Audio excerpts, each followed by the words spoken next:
Nous voici donc au pied du waterfront, le summum du mauvais goût architectural à Pattaya.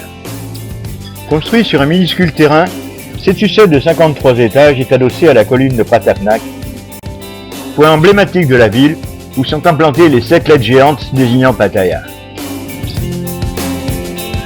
Des centaines de milliers de touristes se font photographier à partir de la jetée de Baliai avec la colline en arrière-plan. Depuis plusieurs années, ils ont maintenant le truc en construction sur leur fichier. En construction n'est pas le terme tout à fait exact, puisque cela fait aujourd'hui 1 an que les travaux sont arrêtés. Et ce n'est pas le manque de main-d'œuvre ou de matériaux qui ont stoppé la construction, mais un arrêté de la mairie de Pattaya pour non-respect des plans de construction.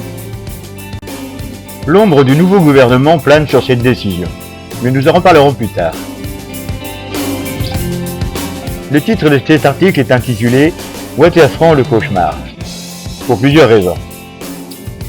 Le promoteur d'abord, Tulip Group, le constructeur très connu à Pattaya, avec une solide réputation. Émanation d'un capital risque de Hong Kong.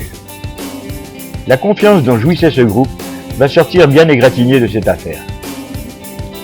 Combien leur coûte par mois un projet comme celui-ci à moitié achevé, ouvert à tous les vents? Je n'ose compter. Cauchemar également pour des clients ayant déjà réservé un appartement, en ayant versé des sommes substantielles. Voire à des investisseurs qui ont réservé plusieurs appartements.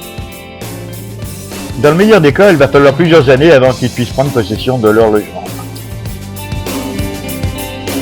Si logement il y a un jour.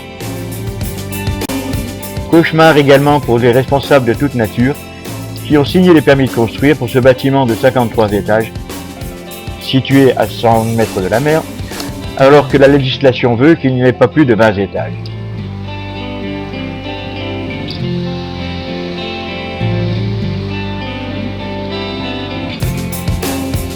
Embarrasse pas mal de monde et fait peur à bien d'autres. L'homme de Bangkok s'est clairement expliqué. La démolition de l'immeuble n'est pas exclue si rien n'est en règle. Rappelez-vous, j'ai dit si logement il y a un jour.